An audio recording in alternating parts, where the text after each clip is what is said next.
Good afternoon, good morning, good evening, wherever you may be, and welcome to today's webinar. We are here to discuss Integrate Agile PLM in your Oracle ERP, and we thank you for joining us. I want to welcome my co-presenter today, Ted Brennan. Welcome, Ted. Thank you very much. I'm happy to be here. Great, Ted. Thank you for joining us. And I want to mention that Ted is a Senior Solutions Engineer for Magic, so if you hear some rambling in the background like a mad scientist working, getting everything ready for the demonstration, that's what Ted is doing. And my name is Glenn Johnson. I'm a Senior Vice President with Magic Software. I'll be doing a brief introduction. About half of our time will be lecture, half hands-on demonstration, and then we will allow time for your questions. In order to ask a question, the easiest way is usually if you just go ahead and enter it into the question box or into the chat box and send it directly to the host and presenter. And we'll be happy to take your questions when we get to that time for a pause after the formal presentation. So once again, welcome, and we'll go ahead and begin with today's discussion and activity on how to integrate Agile PLM and your Oracle ERP system. The topic that we've selected today is basically centered around the idea that businesses with product lifecycle management solutions need easier ways to track things like engineering change orders or work orders in both ERP and your product lifecycle management systems. In addition, you have issues like master data management of product and customer databases, which is needed, and we'll show a live demonstration in today's webinar, as I mentioned, of Agile PLM and JD Edwards integration using the Magic XPI integration platform. We weren't so ambitious as to try to show all three at the same time, but we will be discussing all three Oracle ERP systems. And as you know, the Magic XPI integration platform is simplifying the integration of business processes running Agile and your Oracle ERP system, whether that's JD Edwards, PeopleSoft, or E-Business Suite. So that's the topic as we advertised it, and we want to begin addressing that directly. The important reason and need for integration is that enterprise systems tend to overlap the Agile PLM functionality. So the various systems that are out there that may overlap are things like ERP, CRM, supply chain management software, even collaboration tools like SharePoint.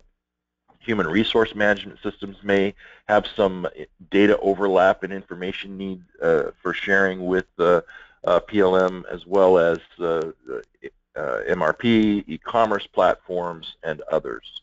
We'll spend just a moment talking about each of those before we deep dive into the ERP integration aspects, because there are problems that can occur when any of these various siloed systems have separation between one another. There are organizational pain points. You know, business critical data gets stuck in these siloed systems, and it becomes frustrating to the users, but also to the IT department, who gets the complaints of those users who say, I can't see this information, or this process is taking too long, we need it to be real time, and so forth, or near real time.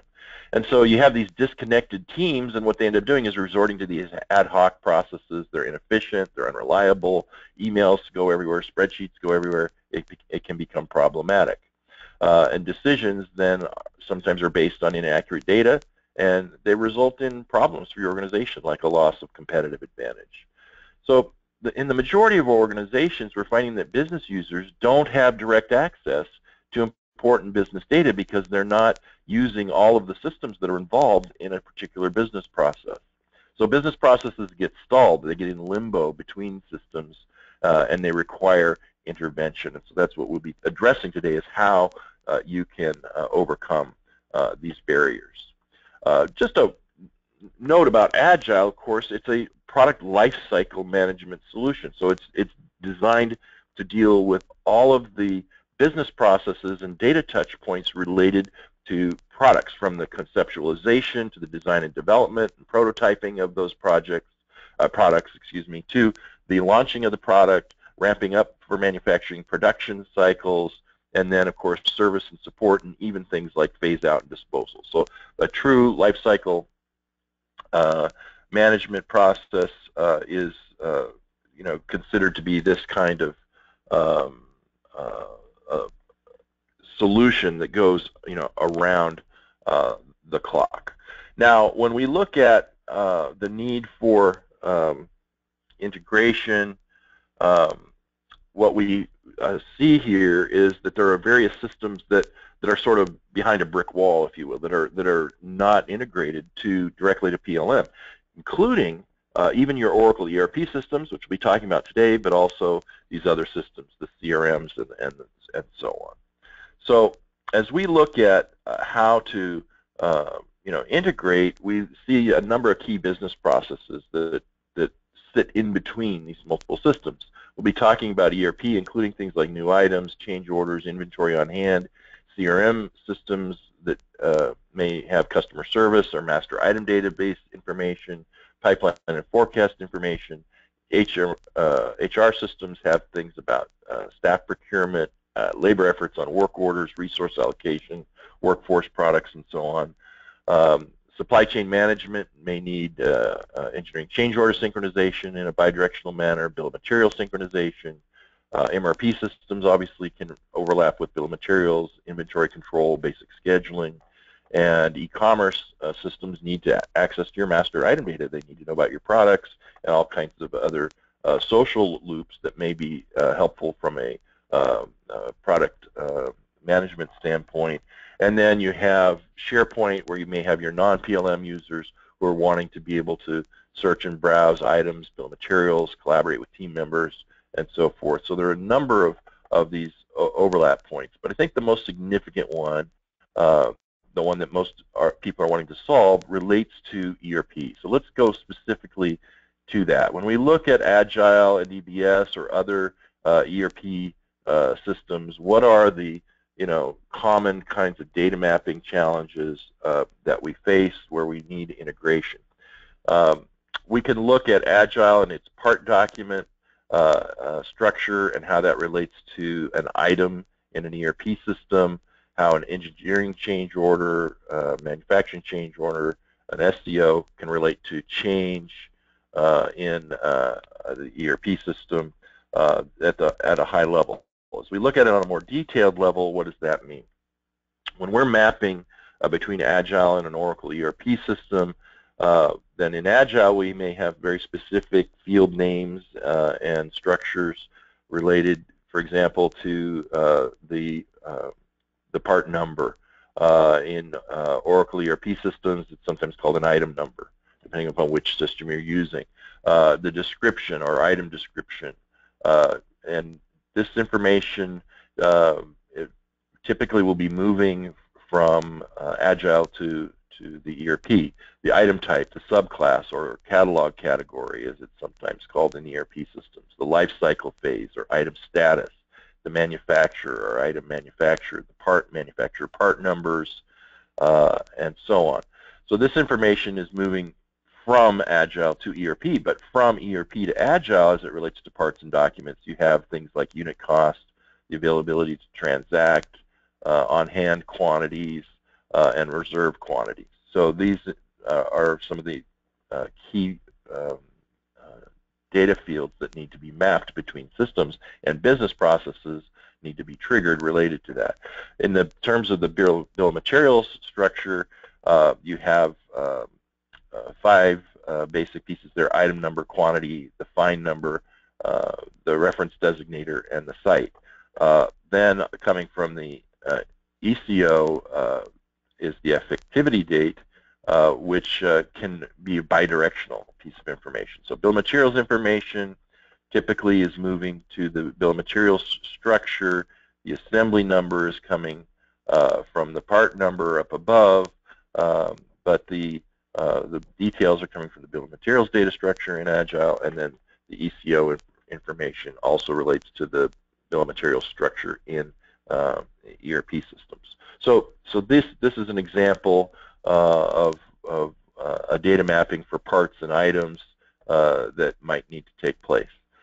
You also have your change orders or work orders, and so in Agile the mapping may look something like this, where you're moving the number from Agile to EBS or your Oracle ERP system, the description, the change type, the change status might actually be moving from ERP back to Agile for that scheduled field, and then site coming back towards EBS or your ERP system. Affected parts and revised items have a relationship in which Agile is primarily the system of record, and the ERP system simply needs to keep up with the revised item numbers, item revision status, and so on.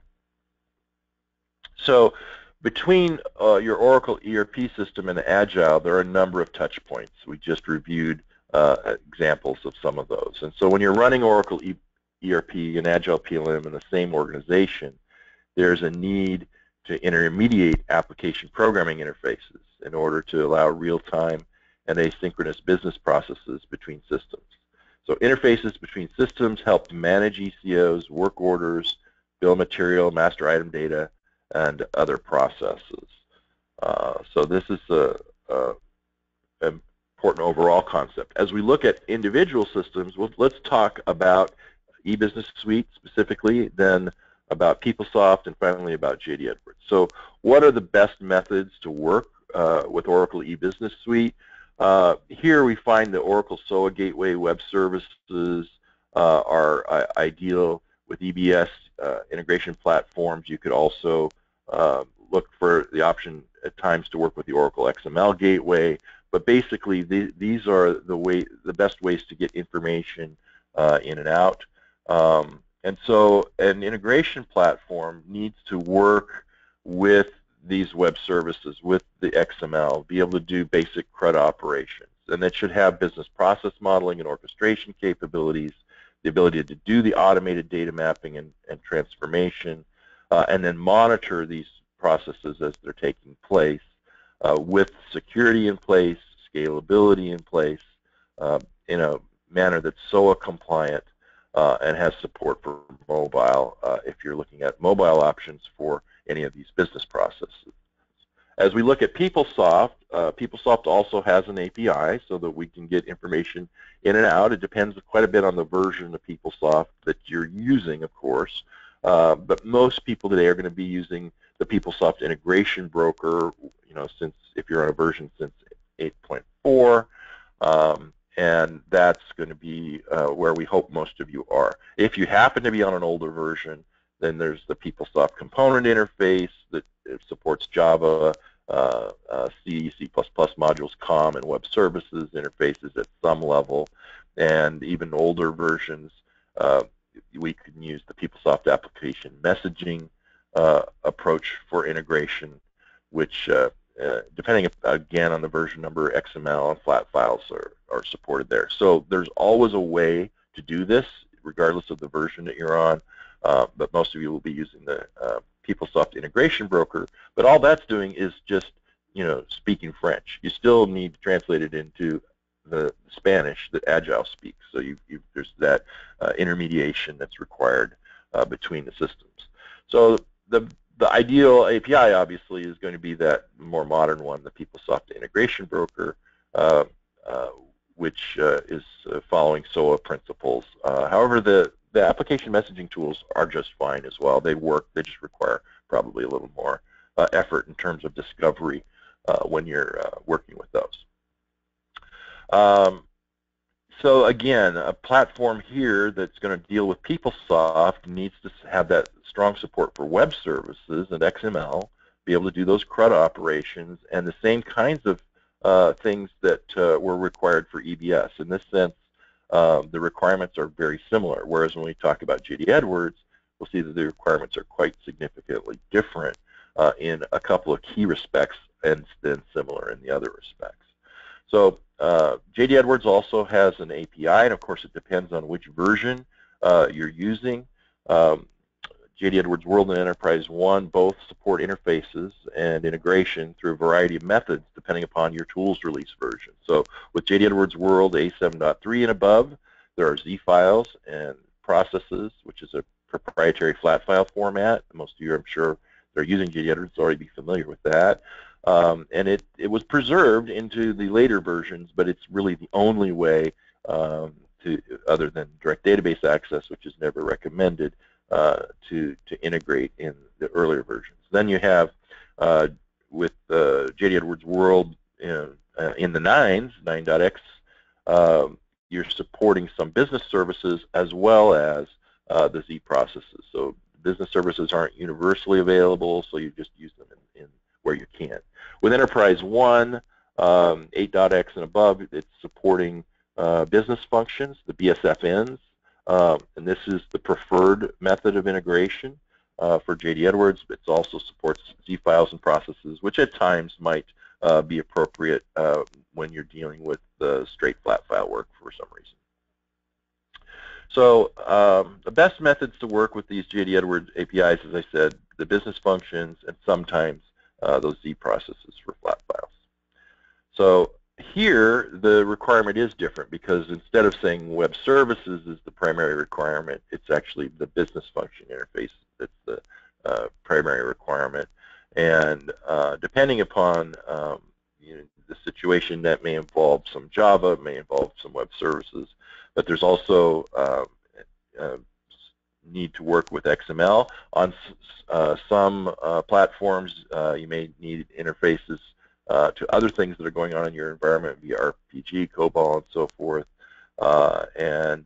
Then the same kinds of things are needed in terms of being able to model a business process, being able to orchestrate a business process, whether that's real-time or asynchronous and scheduled.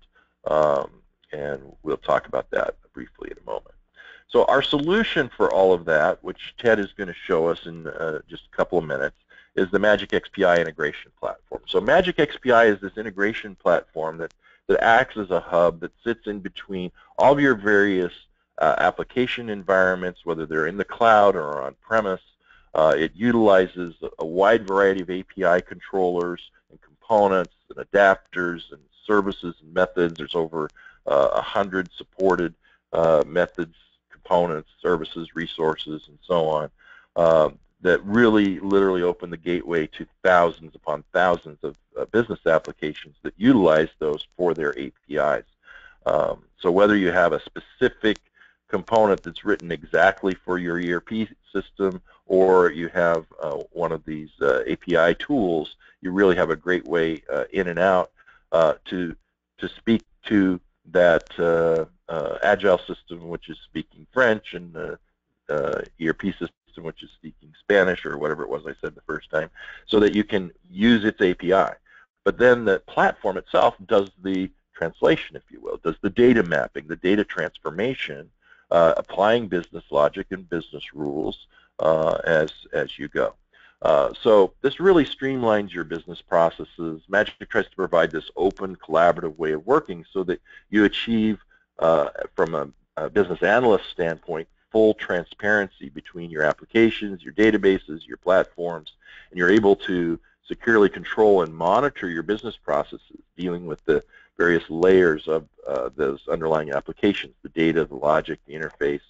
And you can do this, as we said, both in real time, meaning that you have a waiting web service, which is being consumed or published and seeking to work in real time, as well as asynchronously, so that you can have, of course, a long-running business process even that's taking place, waiting for human interaction or for a system to fire up and come back alive or whatever it is, so that you still maintain these smooth-running business processes across all of the various types of integration scenarios, whether they truly meet your SOA dreams and goals or if they're based on older batch-oriented kinds of real-world scenarios. And both still exist in the world and need to be supported, and Magic XPI does a great job of that, which reduces your operational costs. It can improve your revenue performance. It can reduce business risks. I mean, there are all kinds of business benefits to tightening these business processes, getting them integrated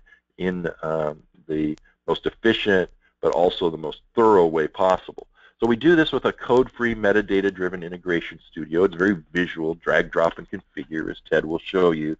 These are very user-friendly tools. But then underlying that is this amazing server with all of the security and the elastic scalability, the high availability that you need. In fact, this environment is able to integrate to mobile apps. We have a mobile app builder called Magic XPA, which is a sister solution. I'll mention that briefly. But really, this Magic XPA Studio is working with the monitor, which does your dashboarding and logging. It's working with a flow editor. It has a topology editor and a business process editor. And you're going to, with that flow editor, be able to do all the data mapping you need to do. And then as you design your integration flows, there's a checker and a debugger that really makes it an excellent solution. But that server with Magic XPI is running with that in-memory data grid technology.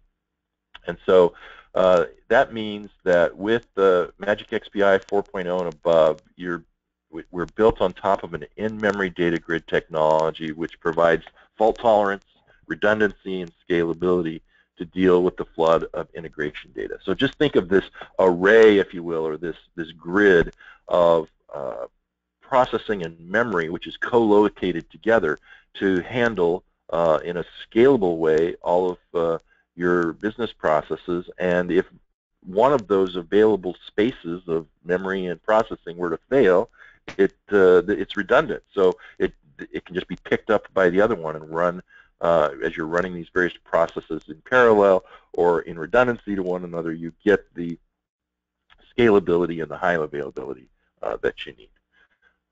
So the Magic Integration Platform then finally, in terms of J.D. Edwards, has this great history, and it's one that Oracle shows this slide about how you can connect J.D. Edwards to hundreds of different systems. So for example, we were just at the Oracle J.D. Edwards Summit in Colorado, and Oracle employees were showing how the Magic Integration Platform integrates, and there's a great story to tell here about how you can visually integrate your systems, and companies like Mizuno are able to do this. They are able to drag and drop and configure their business processes and then monitor that with one tool set.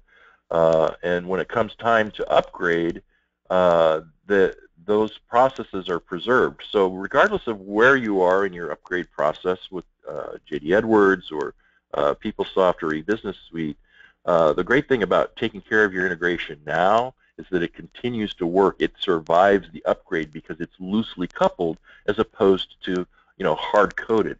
And so the danger of hard-coding your integration, of writing your own integration routines and programs, is that they break versus a platform which is designed to loosely couple the integration. It does all of the brokering, all of the monitoring for you. There's literally hundreds of man-years of elegance built into those processes versus trying to do it yourself, where you just literally wouldn't have the time to build all of those structures into your integration.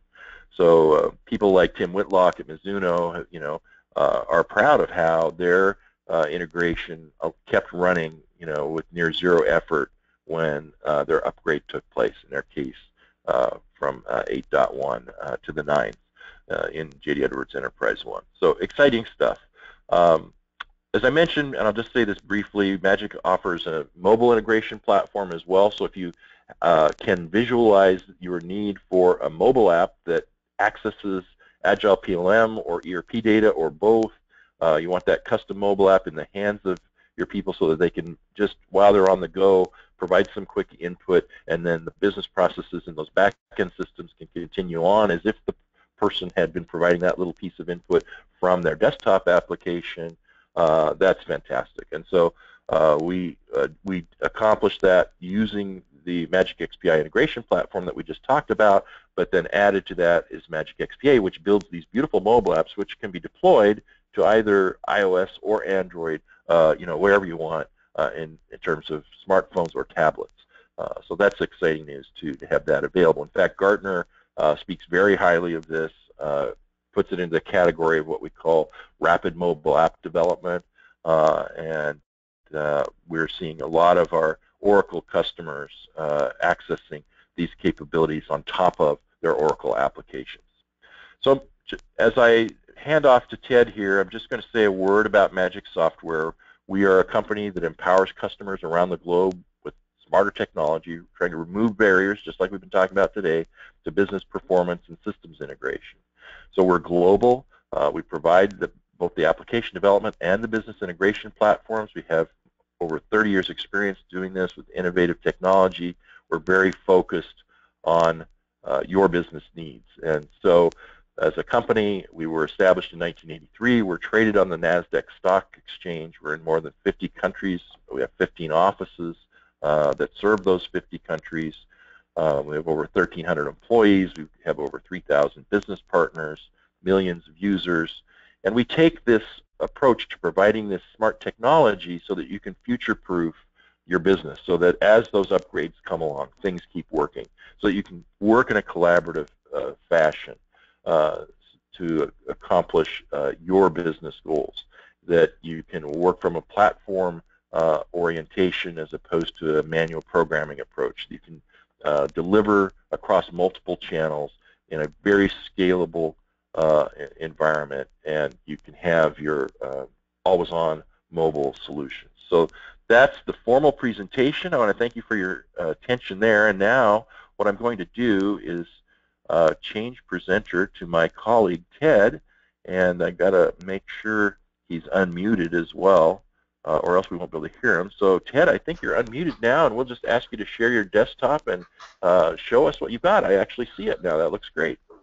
Outstanding. That was going to be my next question. So good afternoon, everybody. Like Glenn said, my name is Ted Brennan, and I'm the Senior Solutions Engineer here. And I'm going to show you not only the product, but how we integrate with Agile and other items as well. So I'm going to begin with our design studio. So this is typically not something that an end user would ever see. This is the actual tool we use to build a relationship with the various applications we're working with. So as you can see, it's very visual. At the top on the left here are what we call flows. And so this is simply put where we create the relationship with the different applications. So we'll grab something from one environment. So today we're talking about Agile. So this is where we would grab the information from Agile PLM, and then we would pass that to JD, in this particular example, JD Edwards Enterprise 1. And so you see these different flows here, and as you can see, the flows were handling different things. So in this example, we're not talking about this today, but we also, in this particular demo, we go to SAP and some other things, and some other things too. So that's one thing I want to emphasize about our environment. It's a event-driven, multi-directional sync utility. So we may not just be integrating with Agile for part masters. We can integrate with a lot of different things. So you may have an order coming from a CRM kind of software where you have a customer order coming in. Not only does it sync with your Oracle ERP on the back end, but we could sync with the item master and that kind of information from Agile. And going from Agile, if you have some supporting documentation for your products that have documents and other things, you might want to store that on a content management system. So it's a once we get something once we have a trigger or an event that tells us where we're going, we can actually send that to multiple different places. And so here, off to the left, or off to my right rather, are the actual flows where we're getting information. And as you can see, it's a drag and drop utility with various levels of sophistication depending on what we're doing and logic we're applying. And it's made up of these things over here to the left that we call components. Now, the components, simply put, are connectors that not only give us connectivity to these various applications we're working with, but they also provide us with the appropriate API calls and web services and all the appropriate protocols for the applications we're working with. So, whether working with Agile or JDE or something else, all these different applications out there have different rules and protocols that we need to follow if we're going to integrate with those systems. Well, these come with those in there, and they do a schema discovery as well, and I'll go ahead and show you that in detail. So in the example we're showing today, we're talking about J.D. Edwards Enterprise 1. So this is an example of what we call a pre-built connector for this is an application-specific one. And as you can see, we have different application-specific ones too. If we don't have a particular application-specific connector, well, that's okay, because if we're working with something we don't have a pre-built connector for, we also have some more generic ones too. So we have some web service connectors that allows us to connect to the web services if there's web services available.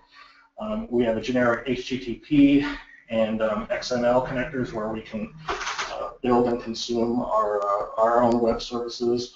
We can load from a flat file. So the basic idea behind Magic XPI is that we can take any application and we can integrate with any other application in a drag and drop code for utility. Okay? So I'm going to switch gears here for a little bit, and I'm going to show you an integration that we do with Agile and JDE. So I'm going to create a new, I'm going to go back into my Agile environment. I'm going to switch gears here for a minute, and rather than getting out of the development environment, and I'm going into the, as what you would see working with as an end user. So at this point, I'm just going to play the part of Ted, the end user, who is going here and checking out what you would normally see with as an end user. Let me go ahead and log back out one way into Agile.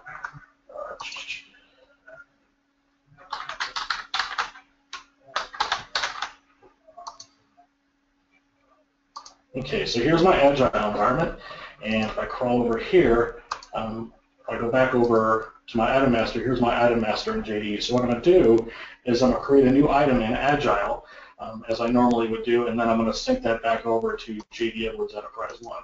Okay, so here,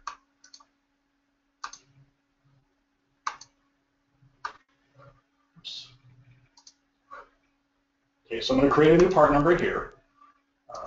I'm just going to call it, let me say part, call it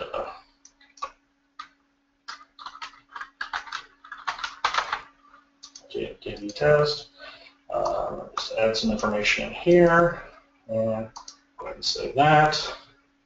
And again, this is going to happen in real time. Oops, there we go.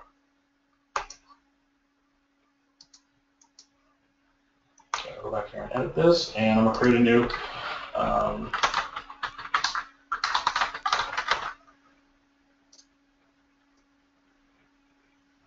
create a stock end item, and we'll see if I have some information on part family each, and I'm going to go ahead and save that. So I'm creating a new part number, TED test, and then I'm going to create a new change order. So I go in here, I'm creating a new change order, and I'm going to create an engineering change order, and this is actually going to be the thing that syncs it over. So here I got a couple of different systems I'm working with.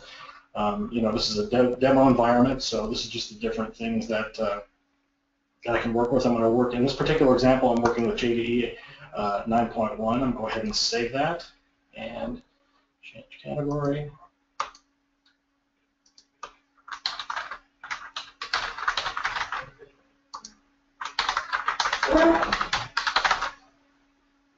Okay, so I'm going to select my workflow.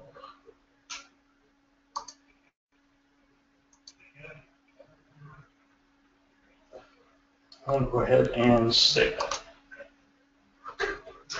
Okay, so when I go into my workflow, I'm going to go into my next status.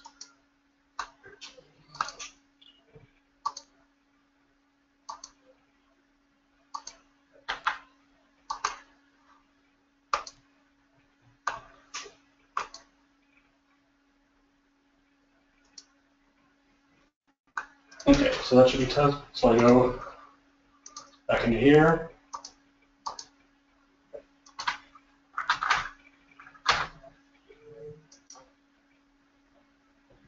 Okay, the TED JDE test, and so that's my new test for JDE. So this is a new part I just created here, and I've added the one as part of the sync. So as you can see, this all happened in real time. So kind of the idea behind this is that this would work, it'd be seamless to an end user. So everything the end user end users wouldn't have to do anything normally than the otherwise wouldn't do. End users don't have to create anything special on their workstations. They don't have to do anything special in the JDE or the Agile environment. They just do their job as they normally would do.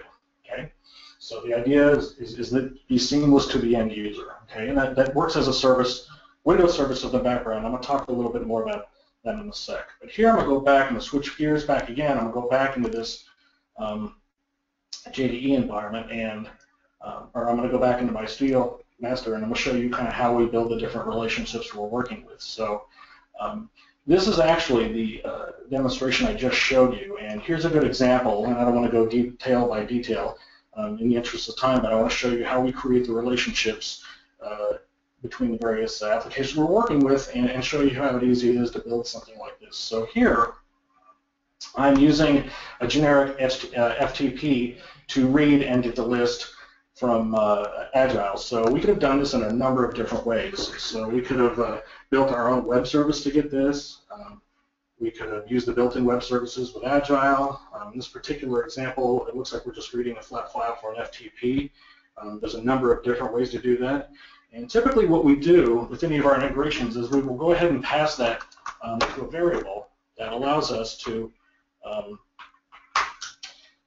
manipulate that data back and forth. So as we all know, when we're working with these various applications, it's not always a one-to-one relationship with the data we're working with. So all these things we're talking about, whether it's whether it's Agile or JDE or EBS, all these things have different, all these web services have different values. So even though we're doing an integration with, say, a date in one environment to a date in the other, we may have to manipulate and change the date format. So another example is we might have a naming convention for one product that's requires a different naming convention for another. So one of the things we do is we go ahead and add this function that allows us to manipulate the data. So we can manipulate the data in a number of different ways.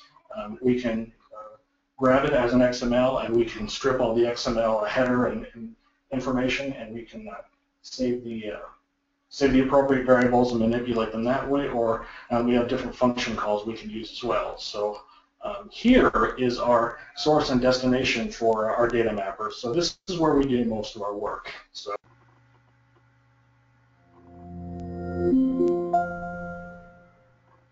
welcome to the webinar. You have entered as an organizer and may now speak to any other organizers or panelists on the line. When you are ready to begin the presentation, press the Start Broadcast button on the GoToWebinar control panel to allow all attendees to hear you. This system will notify you once you begin your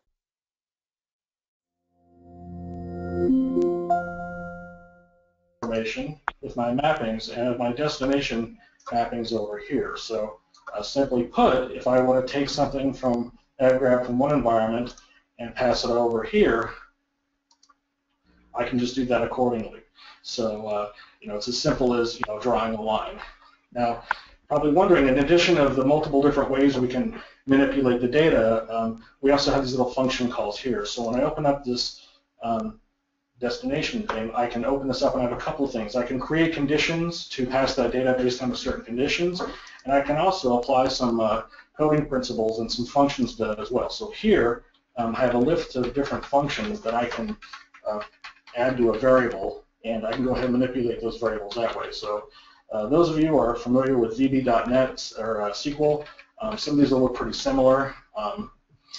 Check digit, concatenate, there's date time formats. And if you ever want to know what anything does in anything in XPI, you just highlight it and hit the help files, and then I'll show you an example. So here's a good example of some of the manipulation we have to do for JDE. So JDE only recognizes Julian dates. So a lot of the times when we're passing something to a JDE environment, we have to manipulate those dates. And so here's where we would do that. So you don't even need to really be a programmer to do this. You just have your functions, you have your variables, and we can pass that along that way. So and we can get pretty elaborate with these calculations here. We can do if, ends, that, and we can concatenate. So we say it's a code-free utility, but it allows you to manipulate the code and apply coding principles to what you're doing. So another thing I want to show you is how our connectors work and how they do schema discovery. And so I'm going to go into some of these master data functions of the JDE Enterprise 1 connectors. So a real advantage to our solution too is all of our connectors will do a schema discovery into your environment. So a lot of you, I'm sure, regardless of what we're talking about, whether it's Agile or JDE or something else, you probably don't have an out-of-the-box environment. You've probably applied custom index fields and custom business processes to what you're doing. And so when I go, oops, not that one. It doesn't show very well. Let's go into, oops, that way.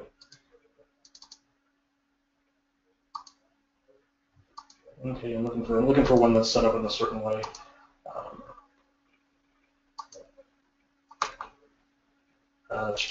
So here we go. What's that one? Okay, let me go into a different one that I know that I have a little bit better that kind of shows.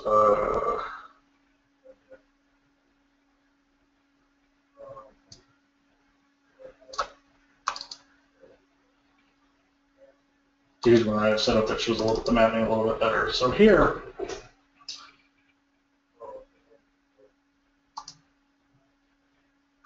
here's a JD Edwards connector where I'm actually going to the item master. So every time I click on this configuration where I'm using one of the business functions, it goes ahead and it does a schema discovery back to these business functions. So here, if I go ahead and click on this, it'll do a schema discovery back to the business functions, and they'll do that for all of our connectors. Will do that to any environment you have. So you can have the confidence of knowing if you have, when people, ask us, well, can you get this information? Can you get that information? I've done all this custom data. We can get it all. So once I go in here, our retrievable list from the server, this is actually going to do a schema discovery back to your environment. So we'll be able to get all those custom business functions and custom data. So all I got to do is grab what I need here and get that accordingly. So I just look for the various business functions or various data, and I can get everything I need. I can add that on. So that really speeds up your development time and allows you to get your integration to development much quicker. The other thing I want to talk about is our monitoring tool and how our integrations work in production. So obviously, your integration is going to spend most of its life in production as a running project, rather than something you build and manipulate all the time. And so I think the real strength to our solution is the way we use an in-memory data grid. So here's our XPI monitor, but I'm just going to talk a little bit about how this will typically work in production. So once you've built and compiled your integration project, it sits on a server that's actually a really small digital footprint. It's it's like 2 gigs of RAM or 4 gigs of RAM, 2 cores or something like that. It doesn't even necessarily need to be a Windows system. But what we do is we utilize a technology Glenn was talking about before called in-memory data grid. So for those of you not super familiar with that, in a traditional point-to-point integration, you might have a DLL that's sitting on the server that's grabbing information from one data source and then passing it to the other data source. Well, what in-memory data grid allows us to do, it allows us to orchestrate and expand an internal server's RAM significantly temporarily, so we can orchestrate the integration, which really speeds up your integration time.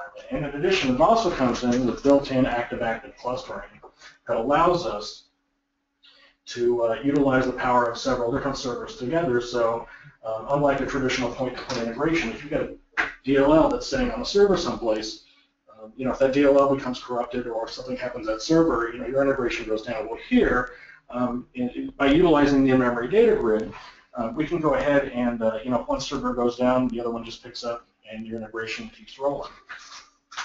So here is what we call our monitoring, our XPI project monitor, and this is where we monitor what's going on with the actual integration. So typically, this is the only administrative function that, once you have something in production, you never need to look at. So to paraphrase, some of the sales reps here, this shows us the good, the bad, and the ugly. So here are the different projects I'm working with.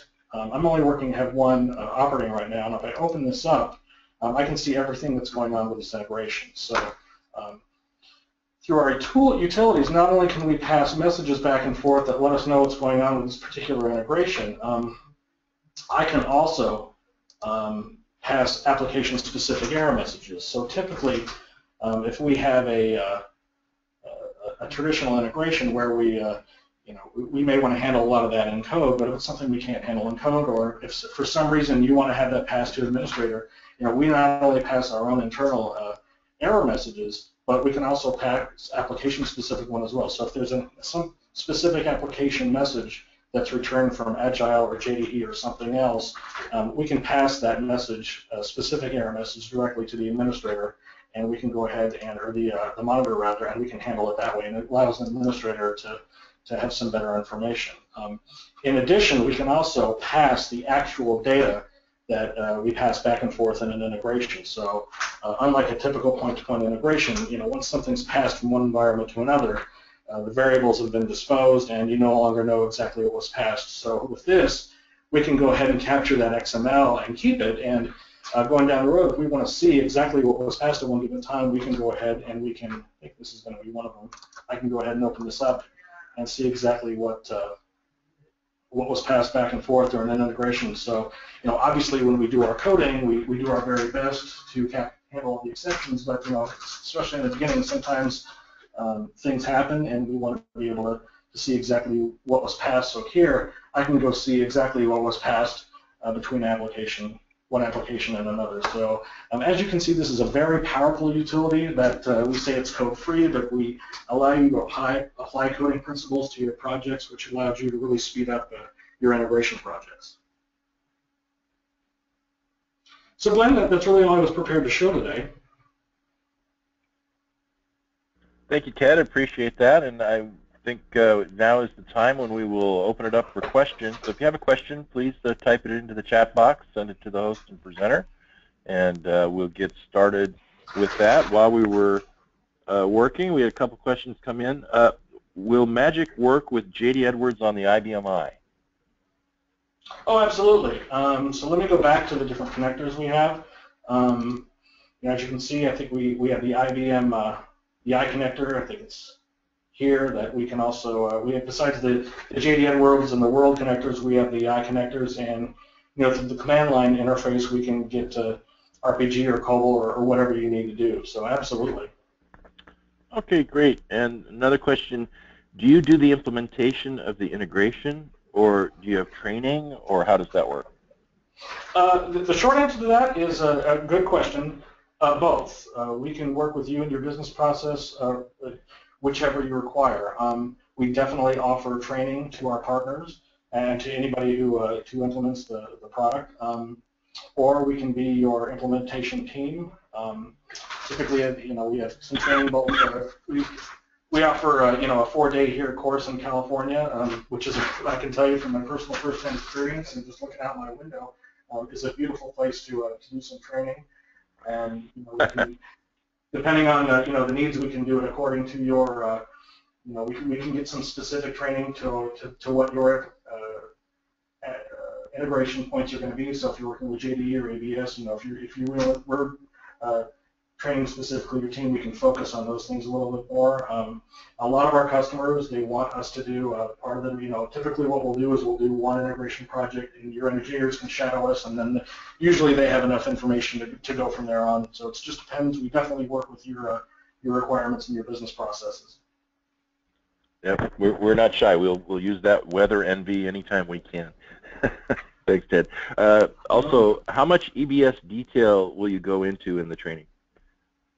Excellent question. So if you're looking specific, we have some EBS expertise here. So typically towards the latter half of the training, like I said, if somebody is looking for a specific integration, we can focus a little bit more on that. And depending on what assets we have available, we may be even to utilize an EBS specific integration point. Great, thank you very much. I don't see any other questions coming in, so I want to thank you, Ted, and I want to thank everyone for joining us today. Yeah, thank you all. This has been a great opportunity. We invite you to contact us at any time. You can reach us at 949-250-1718. If you have specific questions, you can reach Angela at extension 259. She'll be happy to help you out.